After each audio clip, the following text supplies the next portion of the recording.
Okay guys, welcome back to Legends of Evil, where I talk about the villains outside of the comic books, and today I'm going to be talking about a Sonic villain. Yeah, I haven't really talked about a Sonic villain, have I? And am I going to talk about Am I going to talk about Robotnik? Am I going to talk about,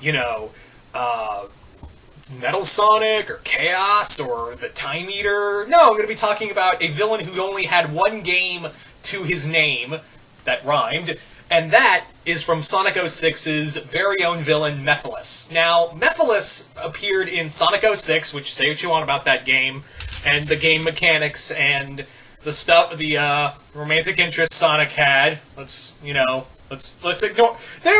That game is a complicated relationship with the fandom. But what the fandom what the Sonic fandom has, and keep in mind, I'm not the biggest Sonic guy. I'm not the biggest Sonic fan, so yeah, keep that in mind when I try to, talk about this character. Anyway, so Mephiles was renowned as the best thing in Sonic 06, which was the, being a villain, and what a villain. Basically, he first appeared as a dark entity that separated from Iblis during a scientist's move called during a science experiment called Project Solaris, which was interrupted by Silver and Shadow. To which Shadow used a thing called the Dark Scepter to imprison Mephiles back when he was still like a gelatinous blob. Ugh, tongue-tied. From there, Mephiles was trapped until Eggman showed up and attacked Rouge and Shadow, thus leading to the scepter breaking, and actually, Mephiles, in his goo form, as I call it, essentially bonding with Shadow, and taking on a form to which he finds the irony in of being like, oh, I'm just Dark Shadow. This is amazing. Now, Mephiles was a powerhouse. This dude could teleport energy blasts, could even, move through time. He could do all of that. He could do all of this. He was never he could go from cold and calculating to raving psychotic in a heartbeat. This dude had not only, the brains, but also the bronze. He was way more, he was a powerhouse that could easily, outrun Sonic, Shadow, and Silver. Among that, he also was empowered by Iblis, the dark entity. Now, his whole thing was that he wanted... Mephiles' whole deal was that he wanted to not so much conquer the world, but more like unmake all of reality. He was an extreme opponent. He was a villain who essentially...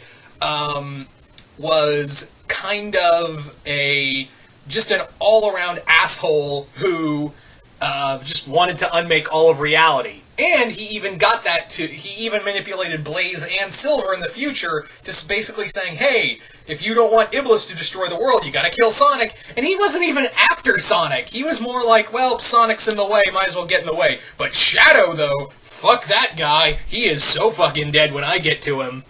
And that was kind of the thing, is that he was more Shadow's antagonist, because, yeah, Shadow imprisoned him, as well as, he was bonded and formed from Shadow.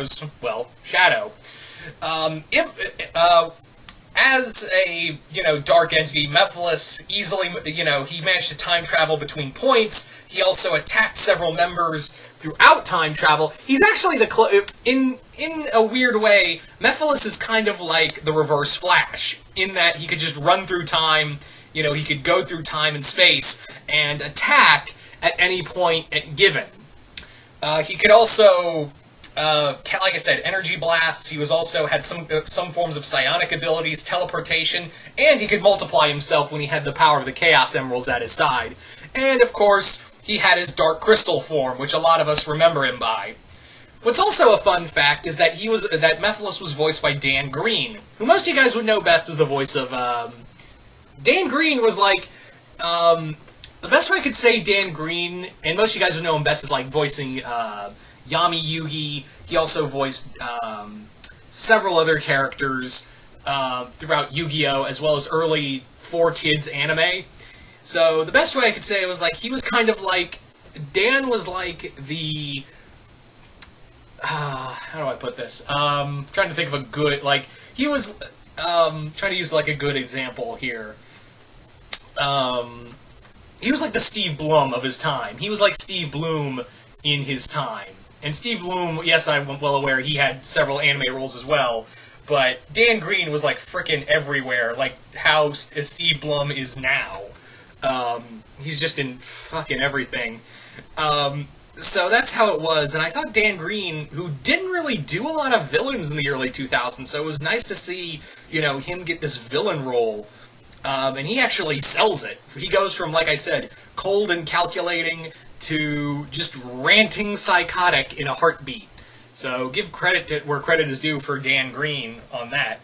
But Mephiles actually also did something that no other Sonic villain had ever managed to do.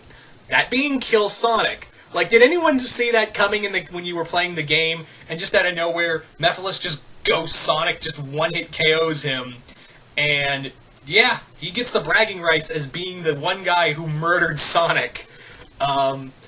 And it also, when he finally remerged with Iblis, he began to unmake all of time and space, leading to 3 hedgehogs essentially going Super Saiyan to try and stop him. And they had in order to defeat Mephiles, they actually had to keep him from being born in order to stop him. And even then, that was by sheer luck. That was it. The only way they beat Mephiles was sheer dumb luck.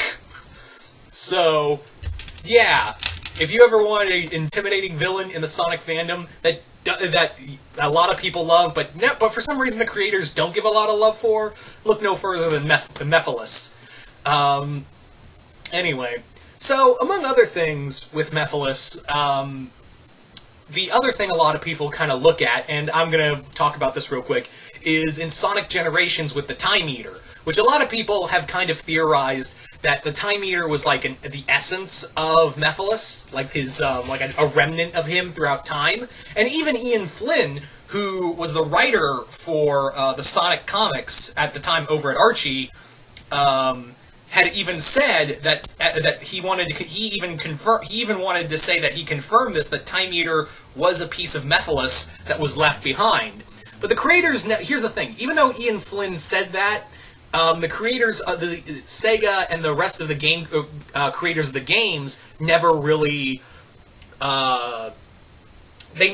confirmed it. So we can't really count it as canon, even though Ian Flynn said it. You got to remember, he wrote the comics; he wasn't making the games. So I know a lot of people point to what Ian Flynn said about the